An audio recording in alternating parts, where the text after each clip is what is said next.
Hello friends, स्वागत आप सभी का। मैं उमाकांत आनंद आज फिर आप सभी फ्रेंड्स के लिए एक बहुत ही इंपॉर्टेंट लेक्चर के साथ। आज का जो मेरा लेक्चर है इसके अंदर आज हम बात करेंगे modes of entry into international business, यानी कि इंटरनेशनल बिजनेस में हम कौन कौन से तरीके से एंट्री कर सकते हैं, कौन कौन से तरीके से हम इंटरनेशनल बिजनेस को कर सकते हैं। तो ये बहुत ही अहम टॉपिक है।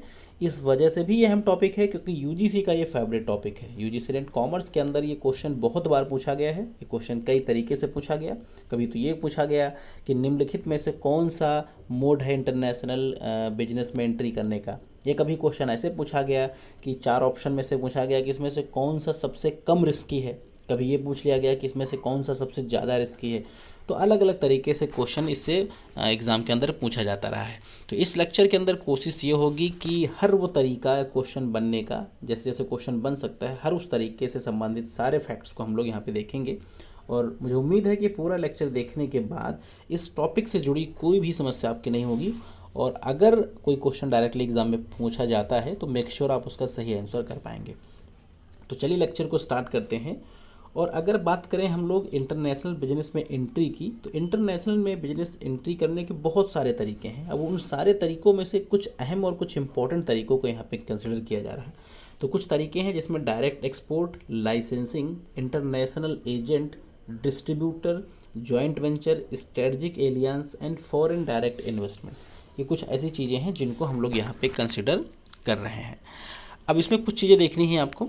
Each of these strategy for international market are different in the terms of cost. कहा गया कि जो हमने ऊपर स्ट्रेटजीज़ की बात करी है, ये सारी की सारी स्ट्रेटजीज़ एक दूसरे से डिफरेंट हैं, कॉस्ट में डिफरेंट हैं, जिनमें लेवल ऑफ रिस्क अलग अलग है और level of ease of execution, इन पे काम करना है उसका भी अपना अलग अलग सिस्टम है। और लेवल ऑफ रिवॉर्ड्स, यानी जो इनकम के सोर्सेज हैं, जो इनकम आपको मिलेगी वहाँ से, वो भी अलग अलग हो सकता है। क्योंकि अलग अलग कॉस्ट होगी, अलग अलग रिस्क होगा, तो ऑब्वियस है कि अलग अलग प्रॉफिट कमाने की भी पॉसिबिलिटीज़ रहेंगी।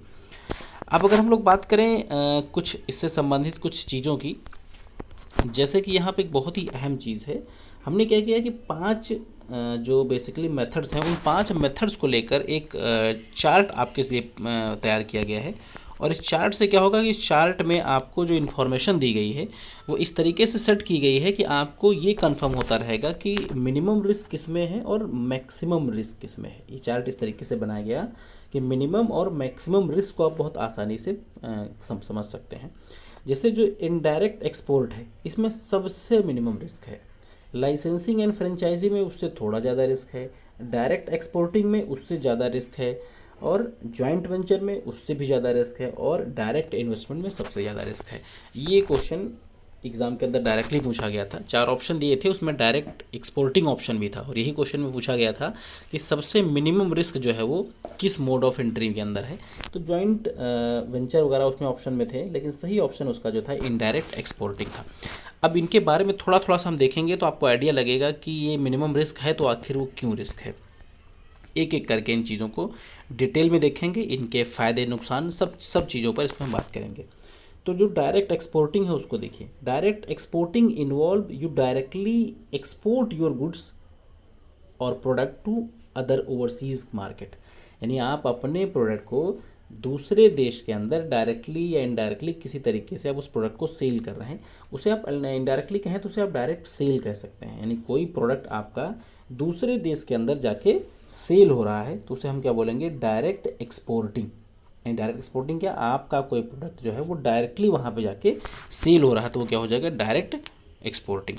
अब इसमें इससे संबंधित एडवांटेजेस को आप देखेंगे तो आपको सारी चीज़ें और क्लियर हो जाएंगी। पहला एडवांटेज क्या है कि you can select foreign representative. भैया आपको किसी दूसरे देश के अंदर प्रोडक्ट बेचना है तो आप क्या करिए, वहाँ पे अपना कोई एक रिप्रेजेंटेटिव ढूंढ लीजिए और रिप्रेजेंटेटिव के साथ कुछ टर्म्स कंडीशन के आधार पे आप अपने प्रोडक्ट को वहाँ पे सेल कर सकते हैं। जैसे एग्जांपल के लिए बहुत सारे फॉरेन के प्रोडक्ट जो हैं अमेज़ॉन या फ्लिपकार्ट या और भी जो हमारे यहाँ की कंपनीज़ हैं जो हमारे यहाँ प्रोडक्ट सेल करती हैं, इनके माध्यम से हमारे यहाँ प्रोडक्ट सेल किए जा रहे हैं। तो सेम यही काम आपको क्या करना है, फॉरेन के अंदर करना है। नेक्स्ट है you can utilize the direct exporting strategy to test your product international market. जैसे आपको कोई प्रोडक्ट बाहर लॉन्च करना है तो डायरेक्टली लॉन्च करने से, एक बड़ा इन्वेस्टमेंट करने से कहीं ज़्यादा बेहतर होगा कि आप किसी अपने प्रोडक्ट को वहाँ पे एक बार आप डायरेक्ट एक्सपोर्टिंग के माध्यम से मार्केट में उतार के देखिए। अगर आपको लगता है कि आपका प्रोडक्ट वहाँ पे सक्सेसफुल हो सकता है, तब आप जाके आप बड़ा इन्वेस्टमेंट करें और मार्केट में अपना आप बड़ा इन्वेस्टमेंट करके अपना शेयर बढ़ाने की कोशिश करें। नेक्स्ट है आपका, this strategy help you to protect your patent, goodwill and trademark. इसमें एक और फ़ायदे की चीज़ क्या है कि आपका पेटेंट, गुडविल, ट्रेडमार्क, कॉपीराइट ये सब आपका नहीं ख़त्म होगा। ये जो आपका ट्रेडमार्क वगैरह है वो आपका ही रहेगा। तो ये एक अपने आप में कि ये बहुत ही बेहतर चीज़ है। अगर कुछ नुकसान की बात करें तो फ़ायदे के साथ नुकसान भी इसमें है। तो पहला लॉस क्या हो सकता है कि for offline selling product it is will turn go to really high cost. देखिए, कोई प्रोडक्ट ऑनलाइन बेचना और ऑफलाइन बेचना दोनों में ज़मीन आसमान का फ़र्क है। ऑफलाइन में कॉस्ट ज़्यादा लगती है, ऑनलाइन में कम लगती है। तो वही कहा गया, अगर हम डायरेक्ट एक्सपोर्टिंग से कोई काम करते हैं और फिर उससे जब हम ऑफलाइन स्टार्ट करेंगे तो उसमें काफ़ी डिफरेंसेस होंगे, तो वो आपके लिए थोड़ा टेक्निकली मुश्किल हो सकता है। नेक्स्ट देखा जाए, while offline product this is probably fastest expansion strategy. कहा गया कि जो ऑफलाइन ऑनलाइन प्रोडक्ट है वो फास्टेस्ट एक्सपेंड तो होती है मार्केट के अंदर, लेकिन जब आप उसे ऑफलाइन के साथ कंपेयर करें तो ऑफलाइन क्या होता है कि टाइम लेता है, और ऑफलाइन मार्केट करने के लिए आपको मार्केट रिसर्च करनी पड़ती है, एम्प्लॉयज़ हायर करने पड़ते हैं, रिप्रेजेंटेटिव हायर करने पड़ते हैं। तो उससे क्या है, थोड़ा सा आपके लिए कॉस्टली होता है। तो कहीं ना कहीं दोनों चीज़ें अगर आप कंपेयर करके देखें तो कुछ फ़ायदे हैं तो कुछ इसमें नुकसान भी हैं। अब हम लोग बात करेंगे इसमें लाइसेंसिंग एंड फ्रेंचाइजी की। तो लाइसेंसिंग फ्रेंचाइजी का कंसेप्ट भी आपके लिए बिल्कुल नया नहीं है, काफ़ी हद तक जानकारी है आपको इसके बारे में। लाइसेंसिंग की बात करें तो company which want to establish a retail presence into overseas market. अगर आप चाहते हैं कि आपको किसी दूसरे देश के अंदर अपने प्रोडक्ट को सेटअप करना है और आपका जो रिस्क है वो भी कम हो, मिनिमम रिस्क हो, तो उसके लिए क्या होगा कि licensing and franchisee strategy allow another company to set a business with minimum risk. आप क्या कर सकते हैं, फ्रेंचाइजी या लाइसेंसिंग ले सकते हैं। दूसरे देश के अंदर आप उस बंदे के नाम का यूज़ करके आप अपने बिजनेस को वहाँ पे सेटअप कर सकते हैं। इससे क्या होगा, रिस्क होने की पॉसिबिलिटी कम हो जाएंगी। उसके रिस्क क्यों कम होगा, क्योंकि ब्रांड नेम आपको दूसरे का मिल रहा है, मैन्युफैक्चरिंग प्रोसेस वहीं का मिल रहा है, प्रोडक्ट का जो ट्रेडमार्क है वो उसी का है, इंटेलेक्चुअल प्रॉपर्टी राइट्स भी उसी के हैं। करना क्या है, आपको उसमें इंगेज होकर अपने बिजनेस को एक्सपैंड करना है। उससे क्या होगा, रिस्क कम होगा और उस प्रोडक्ट के चलने की जो पॉसिबिलिटी है वो भी ज़्यादा हो जाएगी। और अगर इन केस कुछ होता भी है, कुछ दिक्कत होती है, कुछ ऐसा होता है जो आपके लिए कहीं ना कहीं नुकसानदायक है, तो उस केस में क्या होगा कि जो लॉसेस होंगे उस लॉसेस की सारी जिम्मेदारी उसी कंपनी की होगी जिस कंपनी की आपने फ्रेंचाइजी ली है। यानी एक्चुअली आपका कोई नुकसान नहीं होगा। तो कहीं ना कहीं देखा जाए जो लॉस है, जो रिस्क है वो इसमें मिनिमम है। इसके अपने कुछ एडवांटेज हैं। जैसे सबसे पहले लो कॉस्ट है। इसमें लो कॉस्ट इस वजह से है क्योंकि आपको फ्रेंचाइजी खरीदने की जो कॉस्ट लगेगी वही लगेगी, ज़्यादा इंफ्रास्ट्रक्चर डेवलप करना या आपको और तरीके की कॉस्ट नहीं खर्च करनी पड़ेंगी। नेक्स्ट है, लाइसेंसिंग और franchisee person has knowledge about the local market. भाई जिसकी फ्रेंचाइजी लेंगे उसे लोकल मार्केट की नॉलेज होगी, लोकल मार्केट की क्या उसको क्या पसंद है वो पता होगा, प्रोडक्ट की वैराइटीज़ पता होंगी, तो कई हद तक फ़ायदे आपको मिलेंगे। नेक्स्ट है पैसिव सोर्स ऑफ इनकम। ये क्या है, ये पैसिव सोर्स ऑफ इनकम। आपके पास पैसा था, आपने क्या किया, फ्रेंचाइजी लेके इन्वेस्ट कर दिया। अब उस बंदे की मतलब उस बंदे की जो फ्रेंचाइजी है उसके नाम से आपकी अर्निंग स्टार्ट हो जाएगी। तो पैसिव सोर्स है इनकम का। नेक्स्ट है रिड्यूस पॉलिटिकल रिस्क।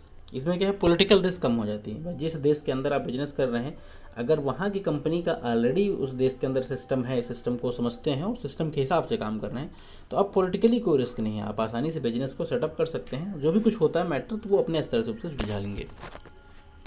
अब डिसएडवांटेज देखें तो इसके जो डिसएडवांटेज हैं आपका, in some cases you might not be able to exercise complete control. कहा गया इसमें कंप्लीट कंट्रोल जो है आपको नहीं मिलता है, एक ये कमी है।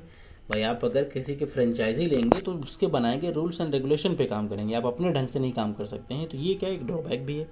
नेक्स्ट है, licensing and franchisee can leverage acquired knowledge and pose as future competition of your business. कहा गया कि आपको हमेशा वो कंपटीशन देने की क्षमता में रहेंगे, क्योंकि आप उनके लिए काम कर रहे हैं, आप उनके हिसाब से काम कर रहे हैं, तो फ्यूचर में आप उन्हें कभी कंपटीशन नहीं दे पाएंगे, आपको हमेशा वो कॉम्पिटिट करते रहेंगे। नेक्स्ट अगर आप देखें तो जॉइंट वेंचर्स की हम लोग बात करेंगे। जॉइंट वेंचर्स भी इंपॉर्टेंट पार्ट है। जॉइंट वेंचर देखिए क्या है, बिजनेस की एक ऐसी स्ट्रेटजी है जहाँ पे हम क्या करते हैं कि दूसरी पार्टी के साथ मिलके काम करते हैं, जहाँ पे हम ब्रांड को शेयर करते हैं, नॉलेज को शेयर करते हैं और अपनी एक्सपर्टाइज को शेयर करके म्यूचुअल प्रॉफिट अर्न करने की कोशिश करते हैं। यानी कि joint venture is one of the preferred mode of entry into international business for business man who do not mind sharing their brand knowledge and expertise. यानी कि ये उन लोगों के लिए बेटर है जो लोग अपनी इंडिविजुअल चीज़ किसी को शेयर नहीं करना चाहते हैं, वो चाहते हैं वो क्या करें, मिल के साथ में काम करें। यानी company wishing to expand into overseas market can from joint venture with local business in overseas location. वो अपना जो पार्ट है वो किसी को यूज़ नहीं करना चाहते हैं, वो चाहते हैं कि आप उनके साथ मिल के पार्टनरशिप फॉर्म में काम करें और जो रिस्क होगी उसको भी वो लोग क्या करेंगे, अपने अपने स्तर पर रिस्क को भी अफोर्ड करने का काम करेंगे। यानी दो लोग मिलके काम कर रहे हैं और दोनों लोग अपने अपने स्तर पे रिस्क को भी अफोर्ड करेंगे। यानी both business entities share investment, cost, profit and losses, वो सब कुछ देखेंगे। कॉस्ट में भी हिस्सा होगा, प्रॉफिट में भी होगा, लॉस में भी होगा, और इसके अलावा जो और भी कहीं पर इशूज़ क्रिएट होते हैं तो उनमें भी बराबर की हिस्सेदारी होगी, या जो भी डिफाइन की जाएगी पार्टनर मतलब हिस्सेदारी या शेयर, वो उतना देखना पड़ेगा। कुछ चीज़ें इससे संबंधित और हैं जो आपके लिए अहम हो सकती हैं। यानी the mode of entry into international business suitable in countries where the government do not allowed 100% foreign direct in certain industries. कहा गया एफडीआई नहीं, जो आपका बेसिकली जॉइंट वेंचर है, ये उन प्रोडक्ट के लिए हेल्पफुल हो सकता है जहाँ पे जिस सेक्टर में वहाँ की सरकार ने आपको 100% ओनरशिप नहीं दी है एफडीआई में। यानी कुछ ऐसे सेक्टर्स हैं जिनको सरकार ने 100% के लिए अलाउ नहीं किया है, तो उनमें क्या कर सकते हैं आप, उनमें आप क्या कर सकते हैं, जॉइंट वेंचर कर सकते हैं। कुछ पार्ट की हिस्सेदारी लेके आप उस बिजनेस को अपने साथ कर सकते हैं। इसके अगर हम लोग नुकसान की बात करें तो फ़ायदे की बात करें तो both partner can leverage respective expertise in growth and expand. अब दोनों लोगों को क्या है कि मार्केट के बारे में कुछ जानकारियां हैं और उसी जानकारी के आधार पर बिजनेस को बढ़ाने की कोशिश करते हैं। The political risk involving joint venture is lower due to presence of local partner. कहा गया कि जो पॉलिटिकल रिस्क है वो कुछ हद तक कम हो जाती है। जैसे मान लीजिए क्या हुआ था कि मारुति जो है, मारुति सुजुकी, तो जो सुजुकी कंपनी है वो बाहर की है, लेकिन उसने मारुति के साथ टाई अप करके इंडिया के अंदर बिजनेस किया। अब मारुति हिंदुस्तान की कंपनी है तो वो हिंदुस्तान मार्केट को भली भांति समझती है और यहाँ के रिक्वायरमेंट के अकॉर्डिंग प्रोडक्ट प्रोड्यूस करती है। तो सेम काम आपको बाहर करना है, दैट मीन्स कि आपको पॉलिटिकल रिस्क से बचाएगा। इसके अलावा enable the use of transfer of technology, intellectual property, asset, knowledge. भाई जब दूसरे देश से काम करेंगे आप, वहाँ की कंपनी से मिलेंगे तो वहाँ की टेक्नोलॉजी भी यूज़ करेंगे, इंटेलेक्चुअल प्रॉपर्टी राइट्स का भी यूज़ करेंगे, एसेट्स का उनकी यूज़ करेंगे, उनके नॉलेज का यूज़ करेंगे। तो दैट मीन्स कि कहीं ना कहीं जॉइंट वेंचर है वो काफ़ी हद तक बेनिफिशियल हो सकता है इंटरनेशनल बिजनेस में एंट्री के लिए। नुकसान भी इसके अपने कुछ नुकसान भी हैं, फ़ायदे के साथ साथ नुकसान भी हैं इसके। तो अगर नुकसान की बात करें तो joint venture can face possibility of cultural clashes with organization due to differences in organization climate. कहा गया अलग अलग देशों का अलग अलग क्लाइमेट होता है, तो उस केस में पार्टनरशिप फॉर्म में बिजनेस करके उसे चलाना ये थोड़ा सा कॉम्प्लिकेटेड है। नेक्स्ट है आपका in the event of dispute resolution of joint venture subject to lengthy and complicated legal process. ये क्या है, ये मतलब कह सकते हैं कि किसी फर्म को जब डिज़ोल्व किया जाता है या उसमें कुछ डिस्प्यूट हो जाए, आपने जॉइंट वेंचर किया उसे बंद करना चाहते हैं या कोई डिस्प्यूट हो जाए, तो उस केस में बड़ा कॉम्प्लिकेटेड और बहुत ही लेंदी प्रोसेस हो जाता है जो टेक्निकली थोड़ा सा नुकसानदायक है। विवाद क्रिएट होते हैं तो उन्हें निपटाना थोड़ा सा मुश्किल हो जाता है। नेक्स्ट अगर हम देखें तो स्ट्रेटजिक एक्विजिशन जो है आपका वो क्या है, जिसे स्ट्रेटजिक एलियांस भी कहते हैं। Strategic acquisition implies your company acquire a controlling interest in existing company in the overseas market।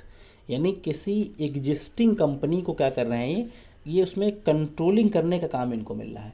Example के लिए कि वहाँ पे एक कंपनी पहले से चल रही थी, इनको क्या मिला, इनको पूरा मैनेजमेंट मिल गया। अब इस पूरे मैनेजमेंट के माध्यम से उस कंपनी की पूरी एक्टिविटीज़ को कंट्रोल करने का काम कर रहे हैं। ये हो जाएगा स्ट्रेटजिक एक्विजिशन। यानी this acquired company can be directly or indirectly involved offering similar product services in overseas market। यानी ओवरसीज़ मार्केट के अंदर ही क्या कर रहे हैं, ये प्रोडक्ट अपना सेल करेंगे। यानी आप इसको फिर से समझिए, आपकी कंट्री में आप उस तरीके का बिजनेस कर रहे हैं जैसा बिजनेस आपको फॉरेन में करना है। फॉरेन के अंदर आपको एक ऐसी कोई कंपनी मिल जाती है जो कंपनी आपको पूरा मैनेजमेंट की जिम्मेदारी आपको दे देती है। अब आप जब मैनेजमेंट करना वहाँ स्टार्ट करेंगे तो आप अपने हिसाब से चीज़ों को कंट्रोल करेंगे। तो उससे क्या होगा कि आप उस प्रोडक्ट में या उस प्रोडक्ट के प्रोडक्शन में पहले से आप एक्सपर्ट थे, तो उससे चीज़ों को बेहतर तरीके से हैंडल कर सकते हैं। You can retain the existing management of newly acquired company. Same, जब आप किसी न्यूली एक्वायर्ड कंपनी को क्या करते हैं, एक्वायर करते हैं, तो उससे क्या है कि आप मैनेजमेंट को आप अपने हिसाब से चला रहे हैं। यानी कि किसी नई कंपनी को एक्वायर किया, उसका जो मैनेजमेंट है उसको आपने हटाया नहीं, उस मैनेजमेंट को आपने अपने हाथ में ले लिया। यानी कि वो पूरा का पूरा मैनेजमेंट अब आपके हिसाब से चलेगा, स्टाफ वही रहेगा, आपके हिसाब से चलेगा। उससे क्या होगा कि उन लोगों को उस चीज़ के बारे में पहले से नॉलेज है और उनकी उस नॉलेज का बेनिफिट उठा के, उसका लाभ उठा के आप क्या कर सकते हैं, बिजनेस को प्रॉपरली रन करा सकते हैं। आई थिंक ये बात क्लियर हो गई होगी। यानी स्ट्रेटजिक अलायंस में या स्ट्रेटजिक एक्विजिशन में हम क्या करेंगे, एक रनिंग बिजनेस को हम खरीदेंगे, एक्वायर करेंगे तो उनके स्टाफ को नहीं चेंज करेंगे, उसके मैनेजमेंट के उसको चेंज नहीं करेंगे, सिर्फ मैनेजमेंट का कंट्रोल हम ले लेंगे। वो मैनेजमेंट उस फील्ड में पहले से एक्सपर्ट है, उन चीज़ों को पहले समझता है, तो उनका फ़ायदा उठा के हम क्या करेंगे, बेनिफिट ले सकते हैं और इंटरनेशनल मार्केट में अपने आप को बेहतर सेटअप कर सकते हैं। इसमें भी कुछ फ़ायदे नुकसान हैं। तो पहला फ़ायदा अगर आप देखें, your business does not need to start from scratch as you existing. भाई आपको यहाँ क्या करना, नए ढंग से नहीं स्टार्ट करना है। आपके पास क्या है, एग्जिस्टिंग इंफ्रास्ट्रक्चर है, मैन्युफैक्चरिंग है, फैसिलिटीज़ है, डिस्ट्रीब्यूशन चैनल है। यानी एग्जिस्टिंग मार्केट में ही आप आए हुए हैं, तो आपको कुछ करने की आवश्यकता नहीं है। ना ही तो आपको क्या करना है, कुछ नई नॉलेज एक्वायर करना। आपके पास एक्सपर्ट एम्प्लॉइज़ हैं, नॉलेज है, उन्हें एक्सपीरियंस है, सब चीज़ें पहले से वो समझते हैं। तो उससे आपको हर मामले में काफ़ी हद तक फ़ायदा होगा। लेकिन ये जो सिस्टम है वो लार्ज स्केल इंडस्ट्रीज़ के लिए बेटर माना जाता है। यानी जो स्ट्रेटजिक एलियंस है वो सिर्फ लार्ज स्केल इंडस्ट्रीज़ के लिए बेहतर होगा, स्मॉल स्केल इंडस्ट्रीज़ के लिए बेस्ट ऑप्शन नहीं है ये। अगर इसके डिसएडवांटेज की बात करें तो डिसएडवांटेज भी इसमें है। इसमें कल्चरल क्लासेस हो सकते हैं, अलग अलग संस्थानों का अलग अलग कल्चर है। जैसे मान लीजिए अभी आपकी जो स्टाफ है जिनको आपने एक्वायर किया हुआ है वो आपके कल्चर से वाकिफ़ ना हो, तो वहाँ दिक्कत हो सकती है। इसके अलावा आपका जो इंटीग्रेशन सिस्टम एंड प्रोसेस है वो आपके ढंग से काम ना कर पाए, आप टेक्नोलॉजी को ना अडॉप्ट कर पाएँ, तो कुछ ऐसी दिक्कतें हैं जो हो भी सकती हैं। अब नेक्स्ट हम लोग देखेंगे फॉरेन डायरेक्ट इन्वेस्टमेंट, जो सबसे अहम और सबसे बड़ा पार्ट माना जाता है। FDI जिसे हम शॉर्ट में बोलते हैं, और इस पर हमने एक कंप्लीट लेक्चर भी आपको दिया है, करीब हाफ एन आवर का होगा, जिसमें हमने डिटेल में पूरी बात इस पर करी है। तो FDI involves a company entering into overseas market by making a substantial investment in the country. यानी यहाँ पे क्या कर रही है, एक कंट्री दूसरी कंट्री के अंदर एक बड़ा इन्वेस्टमेंट करके इंटरनेशनल बिजनेस का हिस्सा बन रही है। और ये जो इन्वेस्टमेंट है वो in form of merger and acquisition हो सकता है, जॉइंट वेंचर के फॉर्म में हो सकता है, या ग्रीन फील्ड इन्वेस्टमेंट हो सकता है। मर्जर एक्विजिशन का मतलब किसी कंपनी में आप मर्ज हो सकते हैं, किसी कंपनी को आप खरीद सकते हैं, जॉइंट वेंचर फॉर्म में जा सकते हैं, या आप ग्रीन फील्ड का बेसिकली मतलब क्या है, एक नया बिजनेस वहाँ पे जाके आप सेटअप कर सकते हैं। This strategy is viable when the demand of size of the market और the grow potential of the market is large to justify the investment. इसका कहने का मतलब ये है कि ये FDI तभी करना बेटर होता है जब आप अपने प्रोडक्ट को लेकर बहुत आश्वस्त हों और आपको ये भरोसा हो कि आपका प्रोडक्ट बाहर मार्केट में बेहतर चलेगा, और जो आप ह्यूज इन्वेस्टमेंट करने वाले हैं वो इन्वेस्टमेंट आपका सक्सेसफुल होगा, वो डूबेगा नहीं। तब जाके इस तरीके के इन्वेस्टमेंट बेटर माने जाते हैं। तो FDI बेसिकली क्या है, ये मर्जर एक्विजिशन के फॉर्म में हो सकता है, जॉइंट वेंचर फॉर्म में हो सकता है, ग्रीन फील्ड इन्वेस्टमेंट के फॉर्म में भी हो सकता है। नेक्स्ट अगर आप देखें, some of the reason because of which companies opt for direct investment ज़्यादा कंपनियां क्यों मतलब चाहती हैं, उसके कुछ रीजन्स ध्यान दिए गए हैं। नेक्स्ट है रिस्ट्रिक्शंस ऑफ इम्पोर्ट लिमिट। देखिए इंपोर्ट एक्सपोर्ट पे कुछ रिस्ट्रिक्शंस होते हैं, तो उस केस में क्या है, अगर आप FDI करते हैं तो उसमें आपको उन रिस्ट्रिक्शन से आप बच जाते हैं। उसमें मतलब रिस्ट्रिक्शंस है तो उसमें आप एक लिमिट से ज़्यादा काम नहीं कर सकते, बट FDI से ऐसा पॉसिबल है। Manufacturing locally can avoid import duties. देखिए मतलब जब आप वहीं पे जाके कोई प्रोडक्ट मैन्युफैक्चर करेंगे तो जो इंपोर्ट ड्यूटीज़ लगती हैं उससे बच जाएंगे। अगर अपने देश से बना के वहाँ भेजेंगे तो इंपोर्ट ड्यूटी लगेगी, जिससे आपकी जो कॉस्ट है बढ़ जाएगी, और वहीं बनाएंगे तो वो चीज़ बच जाएगी, तो उससे क्या होगी, कॉस्ट कम हो जाएगी। नेक्स्ट अगर आप देखिए, companies can take advantage of lower cost and cheaper material. अब जैसे कोई कंपनी जो प्रोडक्ट वहाँ बना रही है, जिसमें वो वहाँ का रॉ मटेरियल इस्तेमाल करती है, तो वहाँ का जब रॉ मटेरियल इस्तेमाल करेंगे आप, वहाँ की लेबर यूज़ करेंगे तो आपको सस्ता पड़ेगा, जिससे क्या होगा, एफडीआई के माध्यम से आपको बेनिफिट मिलेगा। कोई कंपनी मान लो हिंदुस्तान के अंदर आके चाय बनाने का काम करे, कुछ अलग तरीके, अलग फ्लेवर की चाय, तो अगर यहाँ के लेबर और यहाँ का रॉ मटेरियल इस्तेमाल करेगी तो ऑब्वियसली उसकी कॉस्ट कम आएगी। तो सेम काम इसके अंदर बताया गया है। इसके कुछ एडवांटेज हैं। इसका एडवांटेज क्या है कि you can restart your control over the operation and other aspect of business, यानी आपकी बिजनेस के ऊपर प्रॉपर कंट्रोलिंग होती है, उसके ऑपरेशन, उसके जो भी एस्पेक्ट हैं, सब पे आपकी प्रॉपर कंट्रोलिंग होगी। नेक्स्ट अगर आप देखें तो नेक्स्ट है आपका कि leverage low labour and cheaper material, जिसकी बात हमने पहले भी करी कि यहाँ पे आपको जो लेबर कॉस्ट है वो कम होगी और मटेरियल आपको सस्ता मिल जाएगा। नेक्स्ट, आप foreign companies can avail the subsidies. Foreign company जब आप काम करेंगे तो जहाँ पे आप बिजनेस कर रहे हैं वहाँ आपको कुछ सब्सिडी मिल सकती हैं, कुछ टैक्स में बेनिफिट मिल सकते हैं, कुछ अदर कंसेशंस मिल सकते हैं, जो आप यहाँ से अगर इंपोर्ट करेंगे एक्सपोर्ट करेंगे तो उससे नहीं मिलेंगे। कुछ इसके नुकसान हैं। इन्वेस्टमेंट की बात, डिसएडवांटेज देखें तो business is export high level of political risk बहुत है, और इसके अलावा तमाम तरीके के ऐसे रिस्क हैं जो वहाँ पे आपको हो सकते हैं, तो उनसे बचना अपने आप में बड़ी बात है। नेक्स्ट है, this strategy involve substantial investment for made entering into international business. सबसे ज़्यादा इन्वेस्टमेंट की आवश्यकता पड़ती है। जब ज़्यादा इन्वेस्टमेंट कर पाएंगे आप, तभी आप इस माध्यम से इंटरनेशनल बिजनेस के अंदर एंट्री ले सकते हैं। तो ये इसके कुछ नुकसान हैं जो बिल्कुल एक्सेप्टेड है, और इन नुकसानों को जो बेयर कर सके वही एफडीआई के माध्यम से इंटरनेशनल बिजनेस में एंट्री करना बेहतर समझेगा।